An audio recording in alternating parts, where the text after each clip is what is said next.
Já sabe como refrescar as suas ideias na nova temporada? Esta primavera faça upgrade à sua lista de podcasts. Fique sempre à frente da história e garanta hoje acesso antecipado aos Podcast Plus do Observador. Agora, com 20€ de desconto. Assine em observador.pt.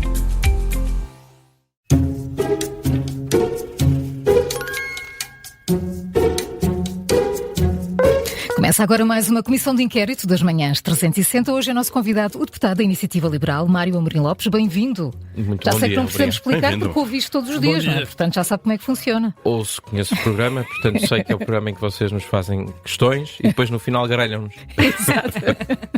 E depois saem daqui com os pontinhos. Espero bem que a mais sim. baixa até 8 foram 8 pontos, a mais alta tem sido os 22. Nunca ninguém conseguiu os 25. Eu sei, o meu colega o Rodrigo Saraiva conseguiu 22. Conseguiu, portanto, sim, senhora. Já ouvimos esse dizer objetivo. que ele divulga muito essa pontuação. Portanto, é esse o orgulhoso. target. Não são os 25, são os 22. Pelo menos 22. Vamos lá. Vamos lá, esta é fácil, vai ver. Quem disse, à conta de más escolhas políticas, estamos relegados a um país periférico da Europa que não conta para nada? Bom, eu já disse isso. Agora, para além de mim... Pode ser essa a sua resposta, se entender. Não, eu já o disse. Não sei se foi exatamente dessa forma, mas já o disse. Não foi com essa voz, de certeza. Quem é que mais o pode ter dito? À conta das nossas escolhas legados para um país periférico, Sou eu. lateralizado, Eu não você disse- disse lateralizado, Eu não creio. disse quem mais possa ter dito. Sou aí Certo. bem. Não sou Sou bem. eu disse. E, portanto, isso é factualmente verdadeiro. Que cruéis! Tentar me enganar bem, Está Podia ter certíssimo. sido pior. Imagina que o Mário dizia quem é que disse esse disparate. Foi o próprio Mário Amorim Lopes. Será por causa destas más escolhas que refere que os portugueses estão a desconfiar dos políticos e a preferir outras figuras da sociedade, como, por exemplo, Gouveia e Melo? Também, acho que é culpa nossa como um todo, aqui no sentido coletivo.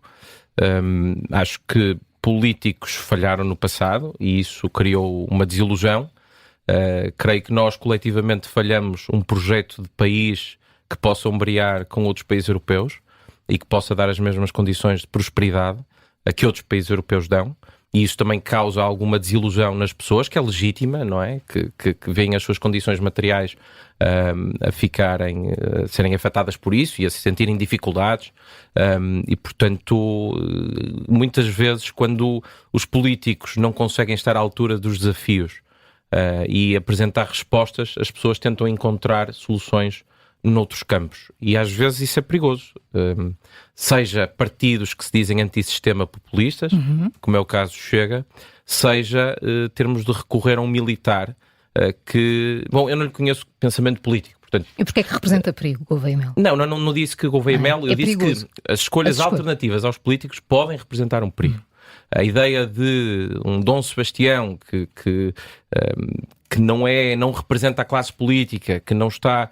que, enfim, contaminado pela classe política e que nos vem salvar, às vezes traz dissabores. Não digo que seja o caso de Gouveia e Melo, ele fez um percurso legítimo, carreira militar, fez um bom trabalho com as vacinas, mas ser esse o critério, e é isso que de facto as pessoas dizem que, eu gosto de Gouveia e Melo porque executou. E quando isto é um outlier, Fez ou seja, acontecer, quando isto é raro, Quando é exceção à regra. Exatamente, quando é exceção à regra, temos de fazer aqui uma reflexão profunda. Alguma coisa está mal, estamos Mário, a falhar. As conclusões do caso Tutti Frutti que se conheceram ontem não podem agravar o descrédito dos políticos? Com certeza, sempre que há políticos envolvidos em casos de corrupção, troca de favores, com certeza que sim. Agora, também é verdade que os políticos são um reflexo da população. Não são nem melhores, nem piores. Claro que, idealmente, aqueles que nós escolhemos para nos representarem no Parlamento deveriam, pelo menos, enfim, não quero dizer que sejam uma elite, até porque isso depois alimenta aquela ideia populista da elite e o povo, mas devem ser pessoas que tenham um brio e que tenham um percurso e tenham uma carreira que orgulhe quem os elege. Mas portanto, essas pessoas estão motivadas para ir para a política? Quem tem uma carreira, quem tem um percurso? Com certeza que não. Sendo completamente cínico e aberto, claro que não, com certeza que não, porque as pessoas vão para a política, primeiro, receber mal, segundo, para uma completa devassa da sua vida privada, seja nas redes sociais, seja nos órgãos de comunicação social, a pressão que sentem a nível pessoal, sobre a sua família, sobre a sua vida, e, portanto, ir para a política tem custos elevadíssimos. E o que nós vemos é pessoas que não têm alternativa nenhuma que não a política a ir para a política, isso é mau, quer dizer que não fizeram o seu percurso no setor, enfim, não tiveram uma carreira profissional, seja no setor privado ou não, e depois tem pessoas que racionalmente não sabem explicar essa sua decisão, talvez seja o meu caso. que é recém na política, pelo menos desta forma mais Muito organizada. Muito bem, vamos, já que estamos a falar de 5 pontos já estão. Já estão. Já que estamos a falar de Lisboa, há 4 anos, a próxima pergunta, Mário Moreno Lopes, há 4 anos Carlos Moedas ganhou, por escassa margem, pode dizer-se, Fernando Medina, bateu Fernando Medina na Câmara de Lisboa. Na Casa dos Milhares, sabe qual foi a diferença? Eu recordo-me que os votos que foram perdidos naquela freguesia em que houve aquele caso... Com Margarida... Arroios? Foi em Arroios. Margarida Martins. Margarida Martins, exatamente, obrigado. Eu creio que esses votos faziam a diferença. E, portanto, mais ou menos isso. Eu tenho, enfim, atiraria para os 2-3 mil votos. 2.000 votos. 2.000 e mais uns 2-3 mil, 300, okay. Exatamente. O intervalo não está mal. Eram 2.300. Bem, o Rodrigo Saraiva que se ponha... Calma, que ainda faltam questões. Portanto, O Rodrigo Saraiva está a testemunhar esta hora. mais 5 pontos. Portanto, isto foi há 4 anos. Moedas ganhou por uma unha negra, pode dizer-se. A Iniciativa Liberal apresentou um candidato próprio. E desta vez, como é que vai ser? E desta vez o Grupo de Coordenação Local aqui de Lisboa vai ter de decidir, porque de facto há a mesma autonomia nas autárquicas, cada concelhia, e bem, tem a legitimidade para decidir o que deve fazer. Eu posso partilhar a minha opinião, por exemplo, exatamente. Que é, eu acho que seria mau entregar novamente a Câmara Municipal de Lisboa uma frente de esquerda, sobretudo uma frente de esquerda capitaneada por Alexandre Leitão, que é alguém que faz parte da ala, costumo dizer, ala bloquista do Partido Socialista, não porque eles estejam próximos do Bloco de Esquerda, mas porque ideologicamente há ali uma enorme afinidade. Sempre houve, é natural. Portanto, concorda com Carlos Moedas quando apelida Alexandre Leitão de radical? Depende de como nós fazemos a leitura do termo radical. Radical quer dizer que radica de algo. Sentido? É radical no sentido em que foge à linha de centro do Partido Socialista. Enquanto que António Costa fez a geringonça por mero calculismo político, portanto precisava do Bloco e do PCP e utilizou-os, instrumentalizou-os. No caso de Pedro Nuno Santos, de Alexandre Leitão e de mais uma série de personalidades do Partido Socialista, aquilo é-lhes natural. É natural. O que é para si mais perigoso? Mais perigoso em que sentido? Nessa diferença? É precisamente quando é ideológico, porque, apesar de tudo, o António Costa, creio que sabia que era preciso pôr ali alguns travões. Quando esta filiação é natural, quando há esta aproximação tão grande do ponto de vista ideológico, não há os mesmos travões. E esse perigo será suficientemente forte para a Iniciativa Liberal apoiar Carlos Moedas numa eventual recandidatura? Não, por si só não conta. Também, obviamente, que eu não tenho nada a ver com essas negociações, mas se tivesse, era preciso apresentar a Carlos Moedas um caderno de encargos que esteja completamente alinhado com aquilo que é a nossa visão.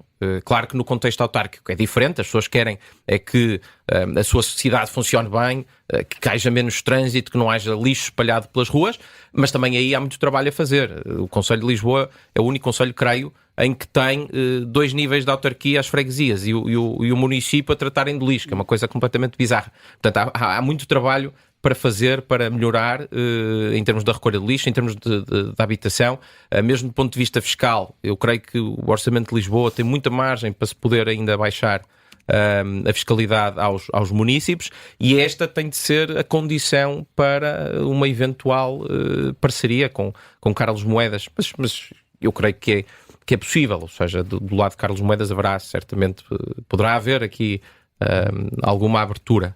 Muito bem. Muito bem. Mário Moreno Lopes, como é que estamos ao nível do futebol? Acompanha, gosta? Eu sou portista. Sim. E, portanto, já estivemos mais felizes. Já estivemos mais felizes. Essa gravata escura combina, não é? Pois está despido. E ainda por cima, eu tenho 2 filhos, o Francisco e o Frederico, um de 7 e um de 3. E o Francisco, não sei porquê, por carga d'água, não temos ninguém na família que seja sportinguista, ele é sportinguista. no Natal É o sinal pediu de pediu equipamento de Sporting. Quem está a ganhar? Já tivemos mais felizes no futebol. Então vamos internacionalizar. Quantas vezes é que a seleção argentina de futebol foi campeã do mundo? Ocorre a mais recente, mas houve mais, com Maradona também. Agora duas. Sim, já vão duas. Não Será sei se que com Maradona houve foi antes? 2 vezes, depois ou antes. Não sei, se tivesse de tirar o número, diria 3. Atirou muito bem e ganhou 5 pontos. Está bom. Está com uma pontaria muito afinada, Tive não é? sorte. Não, teve intuição. E porquê que a Iniciativa Liberal está a acompanhar com tanto interesse aquele campeonato que está a correr na Argentina com a Javier Milei? Acha que é assim tão comparável com o campeonato português? Não é. Ou seja, aquilo que acontece na América Latina é de facto muito diferente do que acontece na Europa. E há aqui diferenças óbvias, e por isso é que eu, pessoalmente, e agora falando mesmo a título pessoal, eu gosto muito do adjornamento do Javier Milei. Ou seja, a Argentina no século XIX era o 5º ou 6º país mais rico do mundo, a par com a Venezuela. E desde então, desde o peronismo, o kirchnerismo foi completamente lapidada e destruída. E os argentinos fartaram-se, e apareceu um tipo que, aliás, era um tipo até bastante... com uma personalidade bastante reservada, bastante introvertido, é economista, tem 50 papers publicados, ninguém diria. Agora, é engraçada a persona que ele criou, na verdade, mas ele era um tipo introvertido e tentou dar ali uma solução de rasgo, de fundo, dizer temos de corrigir isto a sério.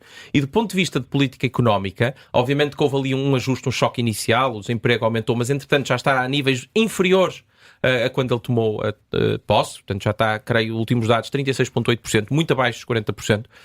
Houve ali, de facto, um ajustamento derivado do efeito cold shower, como se costuma dizer, ou cold turkey, portanto ele fez muita coisa de uma vez e isso produziu um efeito. Mas ele está a conseguir fazer uma série de reformas que são importantes na Argentina e isso é bom, ou seja, isso mostra, de certa forma, inspira e mostra que também países como Portugal podem fazer reformas económicas, haja vontade. Mas não o mesmo tratamento de choque. Não, com certeza que não. Precisamos não de é menos comparável, liberalismo. não é? Menos liberalismo? Não. Que grau de liberalismo nós precisamos em Portugal? Porque sendo uma receita diferente que se aplica à da Argentina, por exemplo. Não, precisamos de bastante mais liberalismo, mas não precisamos de nos comparar à Argentina em particular, até porque a Argentina não tem uma história de ser um país liberal. Aliás, mesmo o Perón, ele ficou conhecido e ganhou muito poder por criar toda uma estrutura de corporações e sindicatos, que na altura ele conseguiu granjear muito poder à custa disso. Eu acho que o nosso exemplo em Portugal é mais comparável a países como, por exemplo, uma Holanda ou uma Irlanda. E o Reino Unido, a Iniciativa Liberal, entusiasmou-se muito também com Liz Truss e depois aquilo durou mal fase. Não nos entusiasmamos, até porque o plano de Liz Truss não deu tempo. Foi irresponsável, porque não basta cortar os impostos foi também sem acautelar, mas foi menos, eu diria que foi bastante menos bem conseguido do que o de Milei, porque a Liz Truss, no fundo, faz um choque fiscal sem compensar do lado da despesa e, portanto, naturalmente que os investidores ficam assustados com a possibilidade da despesa da dívida pública disparar e foi isso que aconteceu. No fundo, eles começaram a vender, eles disciplinam o mercado, os investidores, aquilo que a extrema-esquerda gosta de chamar de especuladores, os investidores disciplinam os governos e o mercado, e isso é importante. E, portanto, eles começaram a vender as obrigações do Tesouro e isso, naturalmente, começou a colocar um risco, porque as yields, a taxa de juro da dívida pública inglesa começou a aumentar e isso poderia colocar aqui um problema de sustentabilidade das contas em Inglaterra. Mas eu não me recordo, sinceramente, eu não festejei qualquer eleição de Liz Truss. Confesso que não, nem me recordo ninguém da IEL em particular a tê-lo feito. Nós não somos iconoclastas, mas apesar de tudo temos reservas relativamente a apoiar personalidades em particular. Portanto, no passado não me recordo assim de termos tomado uma posição muito forte. Vimos mais, se calhar, com Milei agora neste fim de semana. Agora Milei recentemente, sim, por os as coisas estão a correr bem, então dá para levar uma motosserra de brincar na... Não é questão disso, a questão é, uma vez mais, respondendo a título pessoal, eu terei sempre alguma dificuldade a fazer vouching por alguém que dirige um país na América Latina, porque sabemos que a história dos países da América Latina é muito complicada, são realidades completamente diferentes, e olhando para o passado, não é, para os últimos 100 anos, que líder latino-americano é que nós destacaríamos? Enfim, ocorre-me Fernando Henrique Cardoso no Brasil, foi muito reformista, fez reformas importantes, mas de resto são mais os maus exemplos do que os bons exemplos. Portanto, é sempre um risco estar a tomar partido por um líder de um país que tem uma cultura completamente diferente da nossa e que lá está a questão da cultura. Ainda vamos falar de questões de culturas diferentes. Agora vamos passar para uma pergunta que tem a ver com saúde. É uma curiosidade. Agora já me sinto até mal por ter feito esta pergunta. Mas aqui vai. Em que ano foi feito o primeiro transplante cardíaco em Portugal? Ainda bem que estamos a filmar a cara do Mário Amorim Lopes. O Mário Amorim Lopes nasceu em 84. Exatamente, sim. Pois não se lembra de... Se calhar deste pequenino que olhava para as questões da saúde. Pois. Eu não tenho nenhuma ideia. Eu faço investigação na área da saúde e trabalho na área da saúde, na perspectiva de gestão, economia, política da saúde, claro. não propriamente na perspectiva clínica, não é? Sim. Agora, se não me engano, o primeiro transplante cardíaco, coração, se não me engano, isto não estou a responder diretamente à questão, mas creio que foi em Coimbra. E olha, nós queremos é o ano. Pois é capaz de ter sido. Nós queremos é o ano. Eu creio que foi em Coimbra. Ora, se eu não me lembrava. Foi em o médico foi Queiroz e Mel. 1984, Não estou em erro. Queiroz e Mel. Se não me lembrava, em 1984 era recém-nascido, portanto deve ter sido nessa década. Depois vou ter que pedir ajuda. Pois, então. Já foram uns 25 à vida. 1980, 1986 ou 1991? 91 parece-me tarde, portanto, se tivesse a dizer, diria 86. Muito bem. Muito bem. Eva Pinto chamava-se, tornou-se uma celebridade. Já não vai aos 25, mas pode ir aos 22. Certo. Na altura, Mário Amorim Lopes, o SNS é uma das grandes conquistas do 25 de Abril, da democracia. É. E quais são os planos da Iniciativa Liberal para o SNS? A Iniciativa Liberal fala muitas vezes de modelos como, por exemplo, o holandês e o alemão, e há pouco estávamos a falar das diferenças de cultura. É comparável a realidade na Holanda, na Alemanha, à realidade portuguesa? Sim, no caso do sistema de saúde, pode ser. O que é que acontece no Serviço Nacional de Saúde? É que o Estado é um faz-tudo. É o financiador, através dos impostos, é o prestador, tem uma grande rede de prestação pública, e é o regulador também. E quando se põe alguém a tentar fazer tudo, as coisas nem sempre correm bem. A nossa proposta, a sua saúde, o Sistema Universal de Acesso à Saúde, o que faz é dizer que, sobretudo na parte da prestação, isso não tem de ser feito apenas pelo Estado no contexto do serviço público. Porque neste momento, obviamente, existem operadores privados. Aliás, olhando para as estatísticas do número de hospitais privados que têm aumentado, que têm crescido nos últimos anos, têm sido criados, excedeu largamente os do setor público. Aliás, o setor público está em queda. Creio que nos últimos anos, até apresentei isso num debate no Parlamento, houve menos 2 ou 3 hospitais públicos do que existia há cerca de 10 anos. E, portanto, a nossa visão é que na parte da prestação, essa prestação não tem de ser um exclusivo do Estado. O setor privado e o setor social podem prestar serviço público. As PPPs são um bom exemplo disso. Ou seja, quando alguém tem um problema de saúde, o que quer verdadeiramente é, primeiro, não ir à falência, e essa partilha de risco que nós temos através dos impostos faz todo sentido. De facto, não depende, os problemas de saúde que nós temos não dependem apenas das nossas escolhas individuais, e como tal faz sentido mutualizar algum do risco. Faz todo sentido que nós consigamos apoiar pessoas que estão em dificuldades para ter cuidados de saúde, portanto isso não está em questão para nós. Agora, do ponto de vista da prestação, o que interessa é que as pessoas depois tenham acesso a bons cuidados de saúde e a tempo e horas, e não interessa a natureza do prestador. Uma vez, há muitos anos, numa conferência que participei, precisamente de Economia da Saúde, estava a conversar com um alemão, e o alemão tinha sido operado, estava de canadianas. E eu, por curiosidade, porque em Portugal isto é um tema que levanta sempre muitas paixões, perguntei se ele tinha sido operado num hospital público ou privado. Ele ficou a olhar para mim, não sabia, não se lembrava. Não era importante. Ele precisava fazer uma cirurgia, tinha a prescrição para a cirurgia, foi procurar um hospital que tivesse aquela especialidade, um tempo de espera bom, e foi investigar o médico, o cirurgião que iria realizar.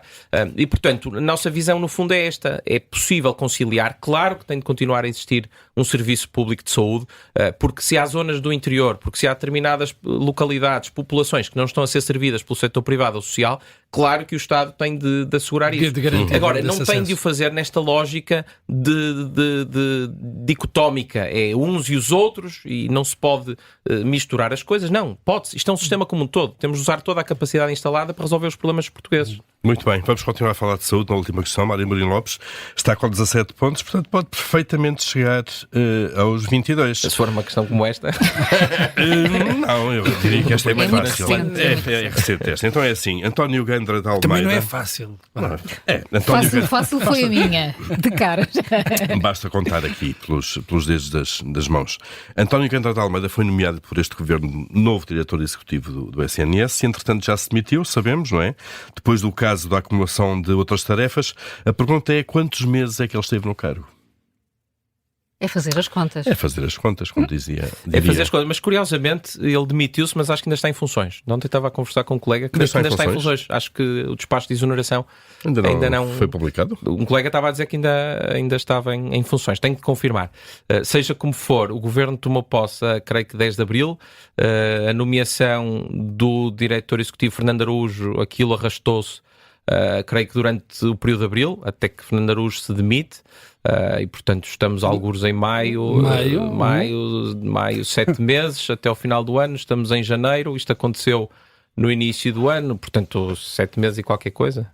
Eu acho que consideramos certo. Sim, 8 meses. E só por esta contagem aqui em direto, este pensamento. É verdade. Agora, saindo, e muito rapidamente, estamos a chegar ao fim do nosso tempo, daquilo que é o conceito da IEL para a saúde, para a prática deste governo. É uma desilusão a forma como este governo está a atacar os problemas da saúde.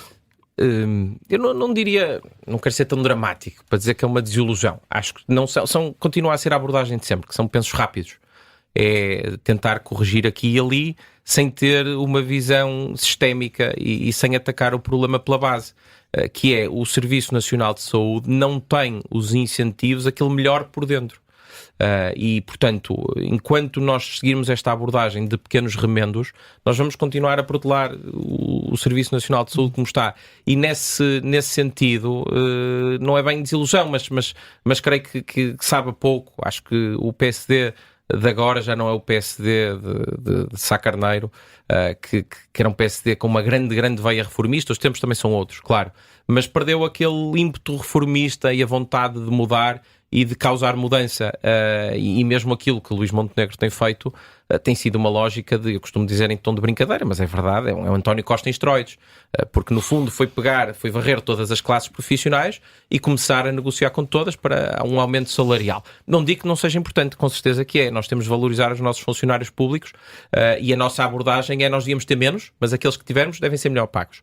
E também temos de introduzir aqui uma questão de valorização, uma componente variável. Aqueles que são bons têm de ter uma valorização por isso. E aqueles que trabalham mais, esforçam mais, têm de ter uma valorização por isso. Portanto, nós achamos que os funcionários públicos devem ser bem pagos e, obviamente, as classes profissionais com que o Governo está a negociar devem ser bem pagas, mas não se pode esgotar aí. E a verdade é que, quando nós olhamos, não temos ainda nenhuma grande reforma, nenhuma grande vontade de mudar o país de uma forma estrutural. E aí é mais do mesmo, não é? Na linha de António Costa. A desilusão pode vir por aí, esta falta de vontade de reforma, mas é para isso que nós aqui estamos também. É para estar continuamente a recordar ao PSD que o tem de fazer, porque senão um dia vamos ter de ser nós.